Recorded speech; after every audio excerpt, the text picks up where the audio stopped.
Hi everybody, we're back for part 5 of our video on changing winter tires to summer tires. Yes, so this is the last part, so you won't be seeing part 6. So there's no part 6. So what do we have to do now, Maya? So there's this thing, and there's a hole. You want to see it up close, and then you have to push this thing down. But before you do that, you gotta take this little Take the cap off the valve stem. Lefty loosey. Lefty loosey. Okay, it's too hard. He's gonna do it. It's kind of hard for me to do some of this stuff. Okay, and then we put it on top. Yep. And there we go. It gets loose. Okay, turn it.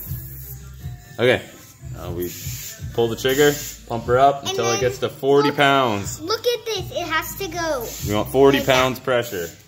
Keep going. Keep holding it. Just hold it. A little more. A little more. A little more. A little more. Okay, let's try that. Let's see. Then we're going to test it with our tire gauge. Yep, and it has to stay on there. 40.5, that's good. Yep.